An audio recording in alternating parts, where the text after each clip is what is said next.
You're not yourself if you're frenzied. Here, have a Snickers. Hello and welcome, my Who leaves. Who is Ainu language for green, by the way. In Pokémon Legends Arceus, you will traverse the old Sinnoh region, which is obviously based on Hokkaido. And back then, the Sinnoh region was known as the Hisui region, which is also like Hokkaido, which was known as Ezo in the past. And with the Ainu coming from Ezo, or Hokkaido nowadays, there's obviously some kind of connection here, right? Let's have a look. The Ainu have a culture that is very close to nature, respecting it and being very thankful to whatever she gives us. The island of Hokkaido, back then Ezo, was also known by the Ainu people as Ainu Mosir, which is Ainu language for the land of the Ainu. So yeah, basically it's their land. There's no denying that. This also includes some little Russian islands and shores, but those aren't important for this video, so we'll leave them out for this one. There is a concept called Kamui in the Ainu belief that basically states, like Shintoism, that there's life in everything. And they call this life a Kamui. Most often, Kamui is translated as God, but I really don't like them doing that because that's a huge difference. Kamui are not God, they are Kamui. That's what they are. There's really no need to translate everything. Some things are just what they are, and a Kamui is a Kamui. Period. And this Kamui belief is what I believe the frenzied Pokemon are. You see, there is a thing called Wen Kamui, which is basically when a bear first ate a human, he will become a Wen Kamui, basically an evil Kamui, and will only be able to eat humans after that. The Wen Kamui will also not be able to return to the land of the Kamui, which according to Ainu belief is what happens if an animal dies, but it will go into hell basically. And yeah, you don't want to get down there because it's a tad too warm, I think. Obviously, with Cleaver, we don't have only bear Pokemon that become frenzied, but I think I'll have an explanation for that as well. First, the obvious. To give us a bit of variety in the bosses, they had to do that. But, well, this would only be for that reason.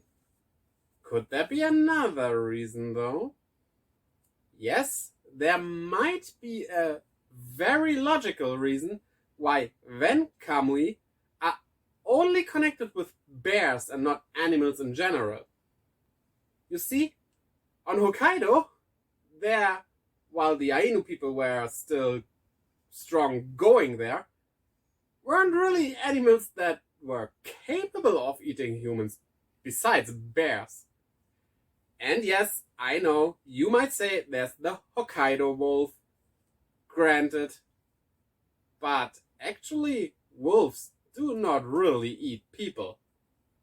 There are only very, very few cases that have shown that a wolf has eaten a man.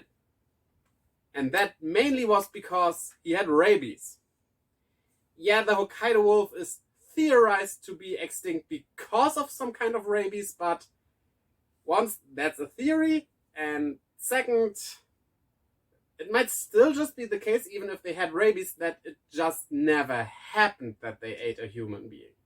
Could always be the case, because people just don't walk towards some rabies infected animal, right? You would get the hell away from that. So it is very imaginable that it just never happened with any other animal than a bear, and thus the belief formed that it were bears, not animals in general. But maybe way back in the past, they actually said animals instead of bears. Who knows?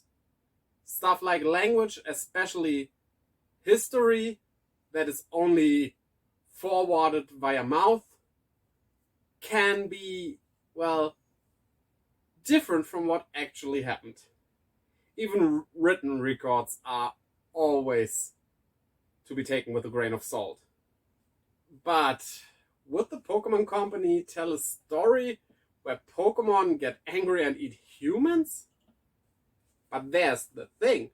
The frenzied Pokemon have not eaten a human yet. That's where you come into play. They do attack you, and in this game that literally means you and not your Pokemon, and maybe are trying to eat you. So you could say they are about to eat a human, but you are there to hinder them doing that. You see, while battling them, you throw some item called Bomb at them to make them calm down. And this bomb is made out of the favorite food of that specific Pokemon. And what would hinder a being, be it an animal or a Pokemon, to eat you? Well, throw something at it that it likes more than human meat. Like a fish for a bear, for example. I think that might actually work. So with that, you hinder them eating human meat, and at the same time, catching them to calm them down, and everything is hunky-dory again. And we are at a kid-friendly franchise again. And by catching them, you even partner up with them, which is what the Ainu did all the time. They used a lot of animals. Some they have tamed, like, well, wolves, and some it's more like a coexisting thing. There's a bird that showed them where some stuff like fruits are located, and they used that to locate those fruits. And, well, they live in coexistence with each other, which is a nice thing, right?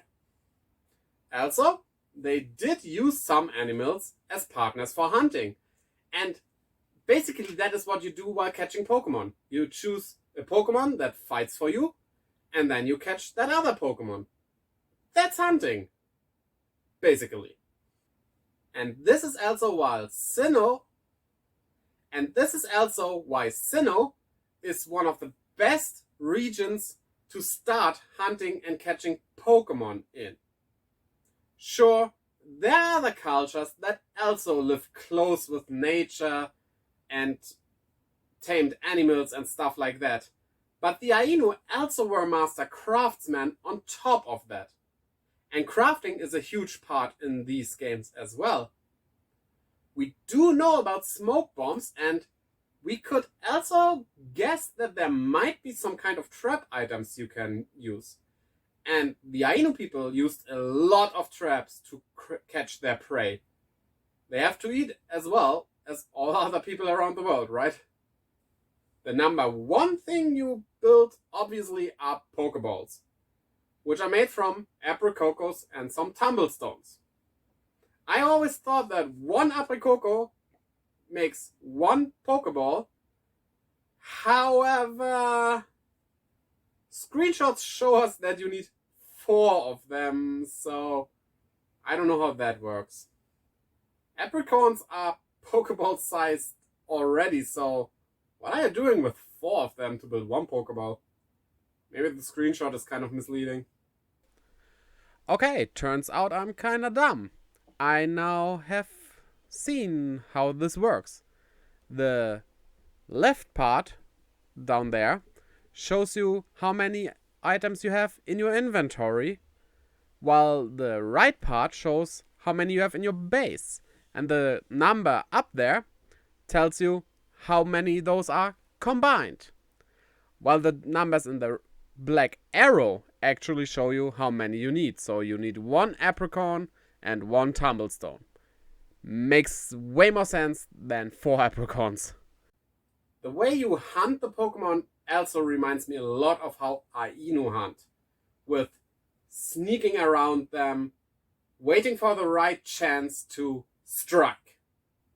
And if we really have traps on top of the smoke bombs, that basically is just Ainu style hunting there. And I think this connection is really cool, and I hope that I'm at least close to what they have had in mind designing this region. So, what do you think about this? Sure, those are basically just theories, but I hope you could learn something about the Ainu from me, if not much. And, well, tell me in the comments below what your theories are, or if you like mine. I'm looking forward to seeing your comment. Well, if you enjoyed this video, why not throw a self-made Pokeball at the like button and make it your trusty partner.